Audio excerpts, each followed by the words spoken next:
श्रीमद्भागवतम स्कंद 2 अध्याय 2 हृदय में भगवान श्लोक नंबर 22 यदि प्रयासन नृपपारमेष्यं वैयायसानामुक्त यद्भारम् अष्टाधिपत्यं गुणसन्निभाये सदैव कक्षेन मनसेन्द्रियेश। तो हर एक शब्द इस प्रकार है यदि यदि यदि प्रयासन इच्छा करने पर लोग हे राजा पारमेष्ठियम भौतिक जगत का अधिष्ठाता लोग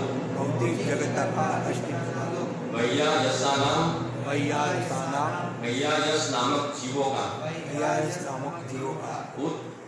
कहा जाता है यह जो है विहारम भोग का स्थान अष्टाधिपत्यम अष्ट सिद्धियों का स्वामी गुण सन्निवाये त्रिगुणात्मक जगत में सह के साथ एवं निश्चय गच्छेत जाना चाहिए मनसा मन से इंद्रिय तथा इंद्रियों से च ही।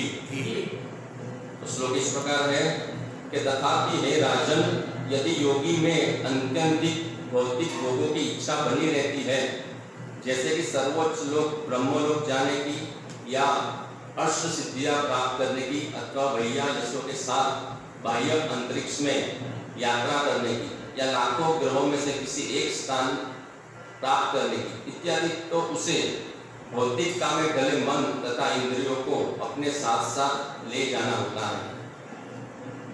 तात्पर्य ऊर्ध्व लोकों में अधो लोकों की अपेक्षा हजारों हजार गुना अधिक भौतिक भोग की सुविधाएं हैं। सर्वोच्च ग्रह मंडलों में ब्रह्मलोक ध्रुवलोक इत्यादि है और वे सब महरलोक के ऊपर है। इन लोगों के निवासियों का अष्ट सिद्धि प्राप्त है। उन्हें योग सीखने की कोई आवश्यकता नहीं पड़ती और वे कण के समान लघु होने की शक्ति महिमा सिद्धि या पंख से भी हल्का होने की शक्ति लघिमा शक्ति प्राप्त कर लेते हैं। उन्हें भारी से भारी होने की महिमा सिद्धि, कोई आश्चर्यजनक वस्तु उत्पन्न करने या की इच्छा अनुसार किसी वस्तु को विनष्ट करने के लिए स्वतंत्रता पूर्वक कार्य करने की ईशित्व सिद्धि या सारे तत्वों को वश में करने की वशित्व सिद्धि, किसी भी इच्छा के विफल न होने की शक्ति रखने की प्राकाम्य सिद्धि या इच्छा अनुसार कोई भी रूप धारण करने की काम वसायिका सिद्धि के लिए कोई वस्तु किसी स्थान विशेष से प्राप्त करने की प्राप्ति सिद्धि की आवश्यकता नहीं पड़ती। ये सारी सिद्धियां उच्च लोक के निवासियों को प्राकृतिक उपहार के रूप में मिली होती है। उन्हें बाह्य अंतरिक्ष में विचरण करने के लिए किसी यांत्रिक सहायता की आवश्यकता नहीं पड़ती और वे पलक मारते ही एक ग्रह से दूसरे ग्रह में इच्छा अनुसार विचरण कर सकते हैं। पृथ्वी के निवासी तो निकटतम ग्रह तक भी यांत्रिक यान या अंतरिक्ष यान के बिना यात्रा नहीं कर सकते, किंतु ऐसे उच्च लोगों के प्रतिभा संपन्न निवासी सारा काम आसानी से कर लेते हैं। क्योंकि भौतिकवादी ऐसे लोगों में वास्तव में जो कुछ है उसका अनुभव प्राप्त करने के लिए उत्सुक रहता है, अतएव वह हर वस्तु को स्वयं देखना चाहता है। जैसे उत्सुक व्यक्ति पूरे संसार में घूमकर प्रत्यक्ष स्थानीय अनुभव प्राप्त करना चाहता है, उसी तरह अल्पज्ञ अध्यात्मवादी उन लोगों का कुछ अनुभव प्राप्त करना चाहता है जिनके विषय में उसने विस्मयपूर्ण बातें सुनी रखी है। किंतु योगी अपने मन तथा इंद्रियों सहित वहां जाकर अपनी इच्छा आसानी से पूरी कर सकता है। भौतिकतावादी मस्तिष्क की मूल प्रवृत्ति भौतिक जगत पर प्रभुत्व जताने की होती है और यहाँ पर वर्णित सारी सिद्धियां भौतिक जगत पर प्रभुत्व की द्योतक है। भगवत भक्त इतने महत्वाकांक्षी नहीं होते कि मिथ्या तथा क्षण भंगुर घटना पर प्रभुत्व जताना चाहे। इसके विपरीत भक्त परम भोक्ता भगवान द्वारा शासित होना चाहता है। भगवान या परम अधिष्ठाता की सेवा करने की इच्छा आध्यात्मिक या दिव्य है और आध्यात्मिक जगत में प्रवेश पाने के लिए मनुष्य को मन तथा इंद्रियों की यह शुद्धि प्राप्त करनी होती है। भौतिकतावादी मन से मनुष्य ब्रह्मांड के सर्वश्रेष्ठ लोक में पहुंच सकता है, लेकिन भगवत धाम में कोई भी प्रवेश नहीं पा सकता। इंद्रिय तृप्ति में रत न रहने पर इंद्रिया आध्यात्मिक रीति से शुद्ध कहलाती है। इंद्रिया कार्यरत रहना चाहती है और जब वही इंद्रिया भगवान की दिव्य प्रेममयी सेवा में पूर्ण रूप से प्रवृत्त रहती है तो वे भौतिक दूषणों से कलुषित नहीं हो पाते। ओम अज्ञाति विरंजस्य ज्ञानंजनश्लाघ्या चक्षुर्पुण्डितं येन तस्मै श्री गुरुवे नमः। श्री चैतन्य मनो विष्णु स्थापितं येन भूतले स्वयं भूतपदामयं ददाति स्वपदान्तिकं। वन्देऽहं श्री गुरो से युगपदकमलं श्री गुरुं वैष्णवांश्च श्री रूपं सागर जातं सगण रघुनाथान्वितं सजीवं साद्वैतं सार्वभूतं परिजनसहितं कृष्ण चैतन्य देवं श्री राधा कृष्ण पादान् शंकर श्री सखामितांश्च। हे कृष्ण करुणा सिंधु दीनबंधु जगत्पते गोपेश गोपिकाकांत राधा कांत नमस्ते। तप्त कांचन गौरांगी राधे वृंदावनेश्वरी शुभानुसुते देवी देवी वांछाकल्पतरुभ्यश्च कृपा सिन्धुभ्यैव च पतितानां पावनेभ्यो वैष्णवेभ्यो नमो नमः। श्री कृष्ण चैतन्य प्रभु नित्यानंद श्री अद्वैत श्रीवासादि गौरभक्तवृंद। हरे कृष्णा कृष्णा कृष्णा हरे हरे, हरे राम राम राम हरे हरे। हरे कृष्ण।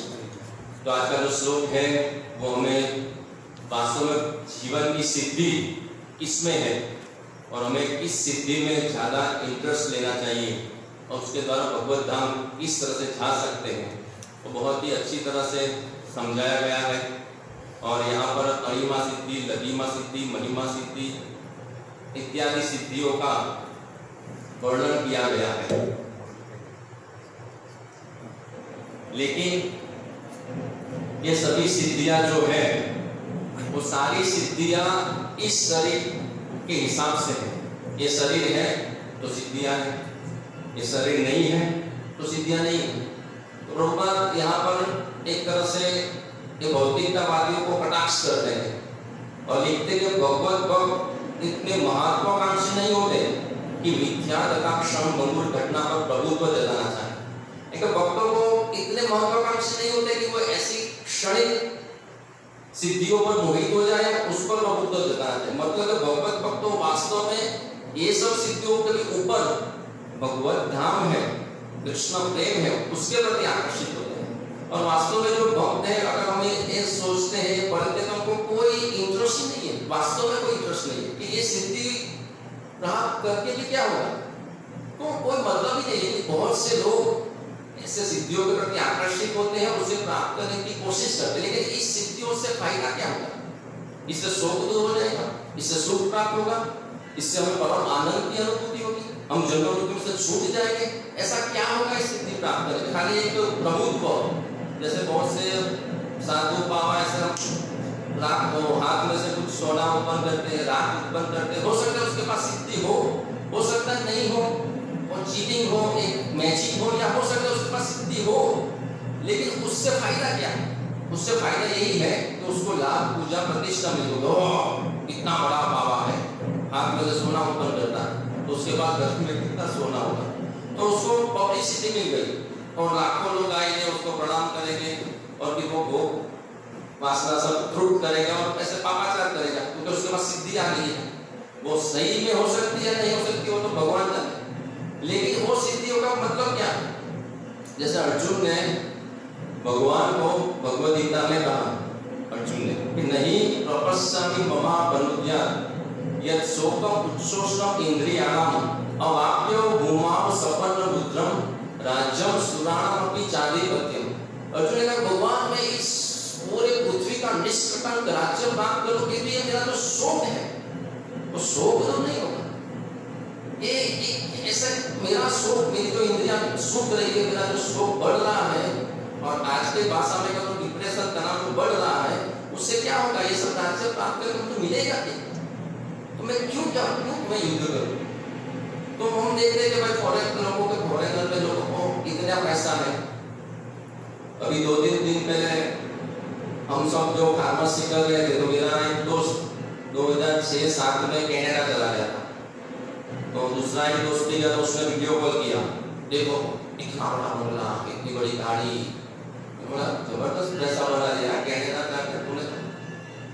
तो अच्छा लगा, अच्छी दोस्ती थी। तो उसने बोला सच बोलो तो सुख शांति नहीं है, क्योंकि तुम जो कर रहे हो ना वो अच्छा है, क्योंकि इस चक्कर में पढ़ने जैसा नहीं है, अभी हमको फंस गए हैं। तो कनाडा गया, उसने वीडियो कॉल किया, जैसे पिक्चर में जो सीन सिनारी बताते हैं फॉरेन का, वैसे में वो स्थित है, लेकिन वो संतुष्ट नहीं है। शनि रवि छुट्टी होती है, लेकिन ये जो सिद्धि है, ये जो पैसा है, ये जो धन, ठीक है जरूरी है, नो डाउट। भाई घर चलाने के लिए, परिवार चलाने के लिए, कोई ऑपरेशन हो, कोई जरूरत हो, स्कूल ट्यूशन हो, जो भी है जरूरी है, ऐसा नहीं कि जरूर नहीं है, गृहस्थों के लिए जरूर है। लेकिन इससे सुख मिलेगा, इससे शांति मिलेगी, इससे परम आनंद की अनुभूति होगी, ऐसा नहीं होता। और ये सिद्धियां भी ऐसी है, ये सिद्धियां प्राप्त करके भी संतुष्टि नहीं होगी। इसलिए भगवान भगवद गीता में जब अर्जुन पूछते हैं कि भाई ये जो स्थित प्रज्ञ है, परम आनंद की अनुभूति करते हैं, उसके लक्षण क्या है, तो भगवान ने कहा प्रजाति यदा कामान सर्वान पार्थ मनोगतान आत्मनि आत्मा तुष्ट स्थित प्रज्ञस्तद उच्यते। भगवान ने कहा कि प्रजाति यदा कामान सर्वान पार्थ मनोगतान, मन से जो इच्छाएं उत्पन्न होती है, भोग की, वासना की, जो भी इच्छाएं, तो जो उसको वश में नहीं होता है, उसको निग्लेक्ट करता है, और इस तरह से उसका मन शुद्ध हो जाता है और आत्मा में स्थित हो जाता है, तो वो स्थित प्रज्ञ कहलाता है। उसको आत्मा, वो मन आत्मा में सुख की अनुभूति करता है। और वो कब करता है कि जब वो इंद्रिय भोग की जो इच्छाएं मन में आती है, हमको भी आती है, तो हमको भी इच्छा होती है भाई चलो होटल में खा ले, पिक्चर देख ले, कभी पर विचार आ जाता है, आता है। लेकिन अगर हम उसको संतुष्ट करने का प्रयास करेंगे तो आत्मा का जो सुख है वो चला जाएगा, डेफिनेटली चला जाएगा। हम रियलाइज भी कर सकते हैं, हमको अनुभव भी होगा कि जब हम भक्ति में होते हैं तो अलग आनंद की अनुभूति होती है, और भोग वासना में गिरते तो वो आनंद चला जाता है। भगवद गीता भी समझ में नहीं आती, भागवत भी समझ में नहीं आता। जब हम इंद्रिय संयमित होते हैं, मंगला आरती करते हैं, अच्छी साधना करते हैं, तो वही श्लोक अद्भुत तरीके से हमको समझ में आता है। और जब हमारी चेतना डाउन होती है, हम भोग विलास में पढ़ते हैं, साधना कोई ठिकाना नहीं, और वही श्लोक जब हम पढ़ते हैं तो हमको लगता है यार नींद आ रही है। ये भगवान ने लोग कहते हैं कि भगवद गीता के हर एक शब्दों में दिव्य खजाना है। क्या है खजाना? मैं तो इतना पढ़ता हूँ, समझ में नहीं आता। और जब अच्छी साधना होती है तो हर एक शब्द में अमृत का आस्वादन होता है। जैसे हम सोचते प्रजाति यदा कामान, तो भगवान का ये हर एक शब्द दिव्य लगता है। आपूर्य मानम अचल प्रतिष्ठम समुद्र माप प्रविशन्ति यद्वत् तद्वत् कामायम प्रविशन्ति सर्वे स शांति आपनोति न कामो काम। कितना अद्भुत भगवान कहते हैं, जैसे समुद्र होता है तो उसमें नदियां निरंतर प्रवेश करती रहती है, लेकिन समुद्र शांत रहता है। उसी तरह से वासनाएं आएगी, शरीर है तो वासनाएं तो आएगी, लेकिन जो उससे विचलित नहीं होता है ना, उसको शांति मिलती है। और जो भोग का प्रयास, तो बस एक बार भोग विलास कर लो, पछी दीक्षा भी लगी जाओ, घर बार छोड़ देगा, और वो दिन कभी नहीं आता है। और उसमें असंतुष्टि, डिप्रेशन, वो सब साथ में आता है मुफ्त में। तो इसलिए भगवान ने ये जो श्लोक है बहुत ही अद्भुत श्लोक है। इसलिए भगवान भगवद गीता में ये भी कहते हैं, यदा सहते चायम कुर्मो अंगानि सर्वशः इंद्रियाणि इंद्रिया अर्थेभ्यः तस्य प्रज्ञा प्रतिष्ठिता। भगवान ने कछुआ होता है, कैसा वो इंद्रियों को संकोचित कर लेता है। तो भगवत भक्त है, दोस्त मोबाइल में खराब देख रहा है और हम बाजू में बैठे, चलो मैं भी एक नजर मारूं, तो भक्त ऐसा नहीं होता, वो कछुओं की तरह वो ये मेरे काम का नहीं है, तो वो हरे कृष्णा करके भगवत भक्तों के पास चला जाता है। तो उसकी प्रज्ञा प्रतिष्ठिता होती है, उसकी बुद्धि स्थिर होती है, उसकी बुद्धि स्ट्रांग होती है। और जो संयमित नहीं करेगा, तो अभी प्रश्न आएगा तो इंद्रियां संयमित करने का प्रयास करते हैं लेकिन हो नहीं पा रही है। क्यों नहीं हो पा रही है? क्योंकि वो मंगला आरती का टेस्ट नहीं आता है। जनरली जो व्यक्ति 7 बजे, 8 बजे, 9 बजे उठेगा, उसको भगवान का संपर्क कैसे होगा? अच्छे कोई भी मोटिवेशनल बुक हो, वीडियो हो, भले फालतू है, बेकार है, लेकिन एक चीज कॉमन होती है, सुबह जल्दी उठो। वो पैसा कमाना हो या अच्छे मार्क्स लाना हो, 12th में अच्छे मार्क्स लाना हो, डॉक्टर बनना हो या भगवत धाम जाना हो, कोई भी सिद्धि चाहिए तो उसको अर्ली मॉर्निंग उठना ही पड़ेगा। उसके बगैर उसका कल्याण नहीं होगा। हेल्थ अच्छी रखनी हो तो कोई भी रीजन हो, कोई भी सिद्धि प्राप्त करने, जीवन में कुछ करना है, तो सबसे पहली बात तो यहाँ पर ही आएगी। और जो व्यक्ति लेट उठेगा तो भगवान के साथ उसका संपर्क नहीं होगा। भगवान कहते देवी हिस्सा गुणमयी मम माया दुरतेजा मामे देव प्रपंच के माया में काम तरह की मेरी शरण में आएगा तो माया को दूर करेगा। जो 8-9 बजे सोता रहेगा वो भगवान की शरण में कैसे हुआ? कैसे हुआ? एक बच्चे को स्कूल जाना है 6 बजे, तो उसके माँ बाप 5 बजे उठते हैं या नहीं उठते?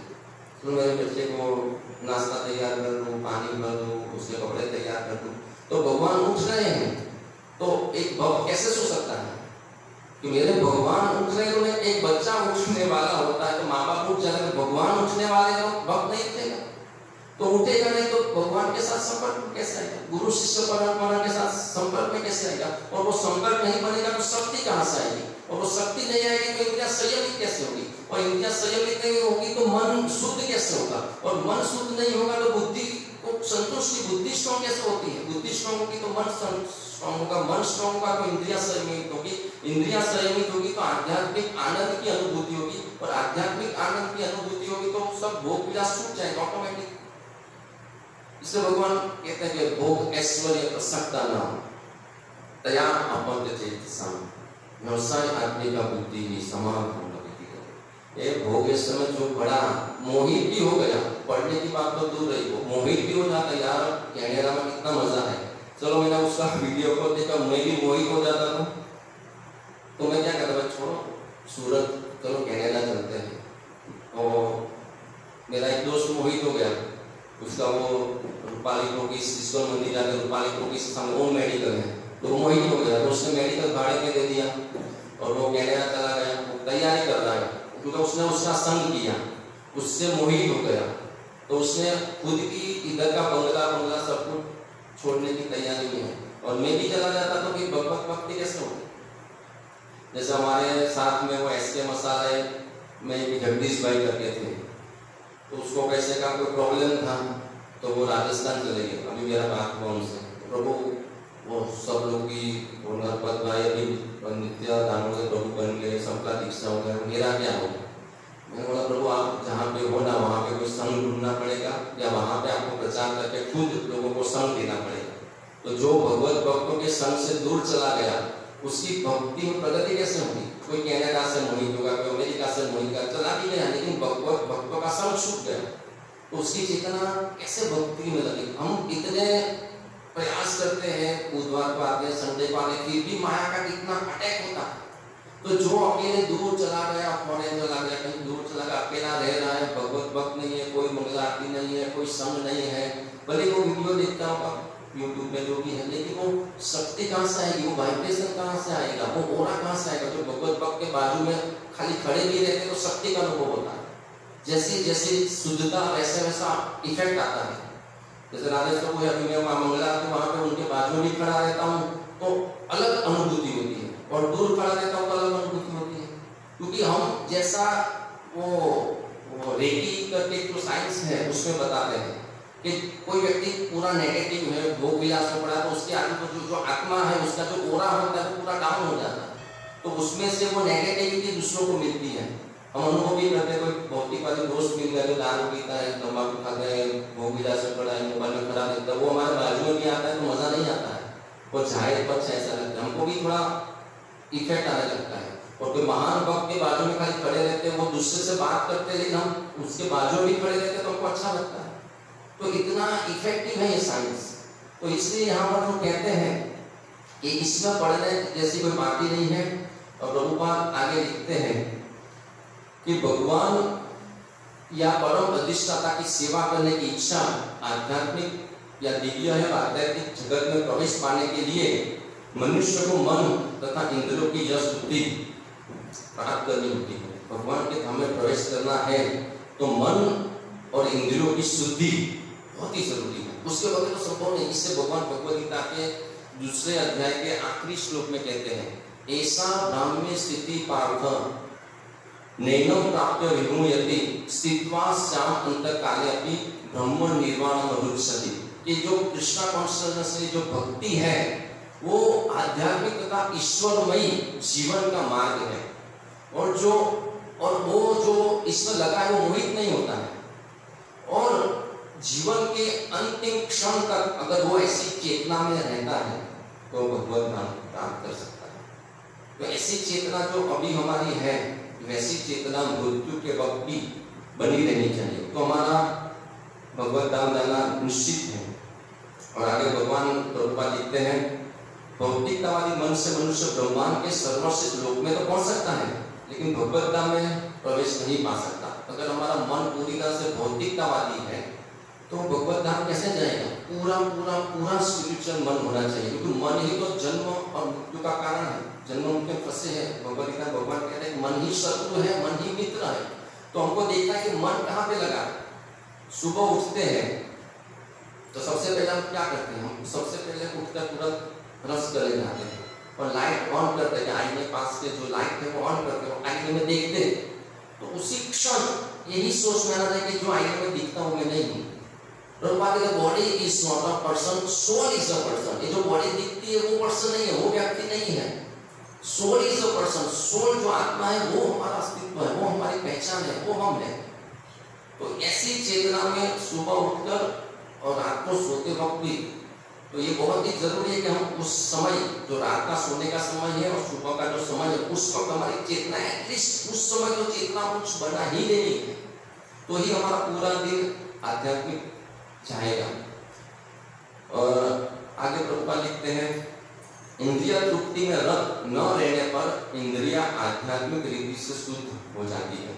इंद्रिय तृप्ति में रत नहीं रहते हैं तो इंद्रिया आध्यात्मिक रीति से शुद्ध कहलाती है। तो इंद्रिय भोग में लिप्त होगी तो अशुद्ध हो जाएगी, और इंद्रिया संयमित होगी भगवान में लगेगी तो वो शुद्ध हो जाएगी। तो हमको देखना है कि हमको इंद्रिया शुद्ध करनी है या हमको अशुद्ध करनी है। अशुद्ध करनी है तो लाओ जो करना है करो, लेकिन अगर इंद्रिया शुद्ध करनी है तो मैं भगवान की तरफ मुंह ना हो।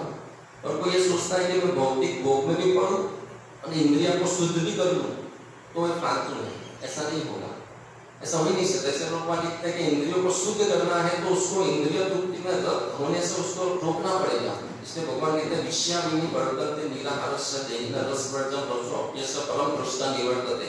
ऐसे इंद्रियों को संयमित करते करते उच्च टेस्ट मिलेगा, और इंद्रिय भोग में लिप्त होते होते उच्च टेस्ट कैसे मिल सकता है?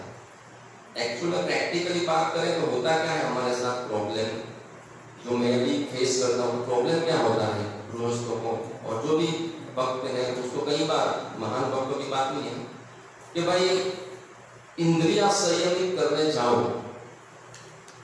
लेकिन इच्छा तो बनी रहती है भोग की या जो भी है। तो वो एक तरफ, और परम जो भक्ति का स्वामी महाराज भी लिखते हैं कि भाई हम इंद्रियों को संयमित करने जा रहे हैं और सामने उच्च टेस्ट नहीं मिल रहा है तो मेंटल स्थिति बहुत अपसेट हो जाती है।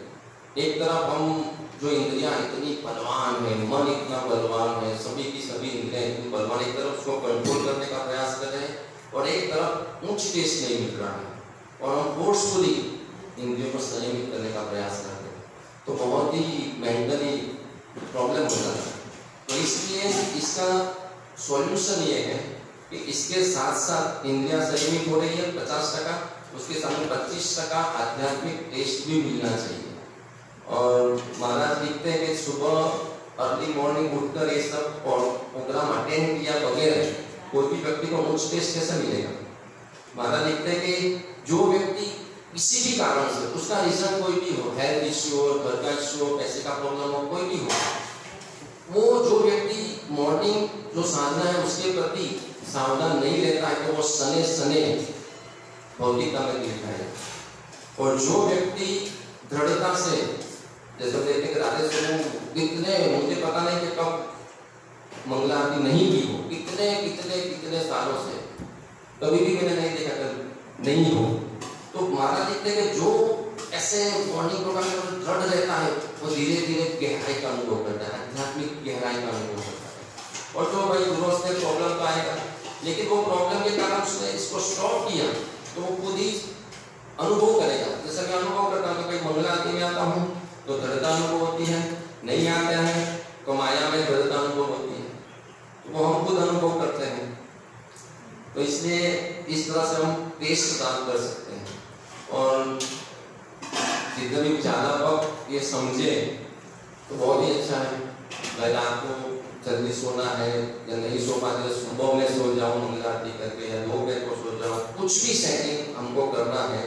अगर हमें उच्च देश चाहिए, इंद्रियों को संयमित करना है, मन को शुद्ध करना है, भगवत धाम जाना है, तो ये सेटिंग करना ही पड़ेगा। और लास्ट में प्रभुपाद लिखते हैं इंद्रियां कार्यरत रहना चाहती है और जब वही इंद्रियां भगवान की दिव्य प्रेममयी सेवा में पूर्ण रूप से प्रवृत्त रहती है तो वे भौतिक दूषणों से कलुषित नहीं हो पाती। इंद्रियों को तो कोई ना कुछ कार्य चाहिए, कुछ ना कुछ एक्टिविटी तो चाहिए ना। जैसे ये फ्राइडे को ईश्वर मंदिर में भागवतम क्लास मैंने दिया, तो फिर क्लास के बाद में जा रहा था तो विष्णु गोपीनाथ प्रभु मिले। प्रभु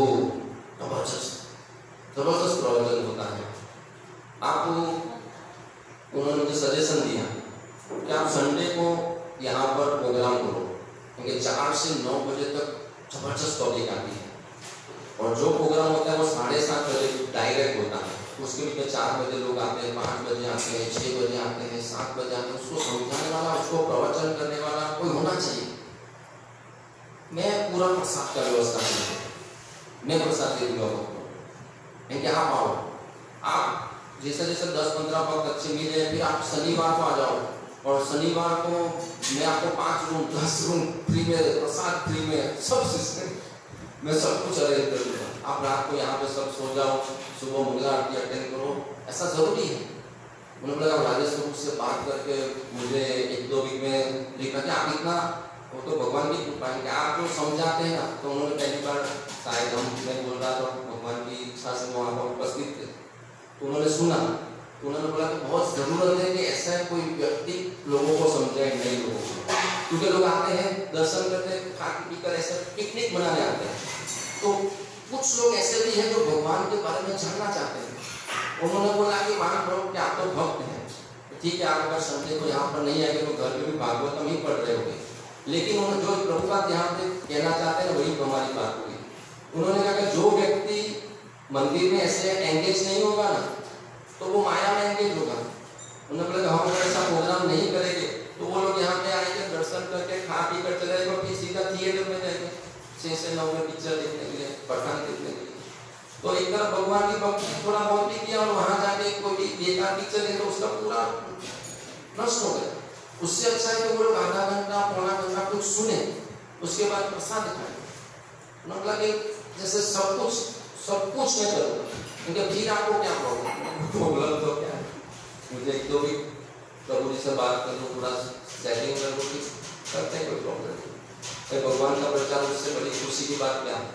तो जो प्रभुपाद कहते वही बात हुई कि जो अगर हमारी इंद्रियां, हमारी है या झंडर लोगों की इंद्रियां जो भी मंदिर में आते हैं वो भगवान में एंगेज नहीं होंगे तो माया में एंगेज होंगे। तो इंद्रियों का कुछ ना कुछ तो एक्टिविटी चाहिए। एक बच्चा है कैसा उछलता कूदता रहता है, उसको कुछ ना कुछ एंगेजमेंट चाहिए।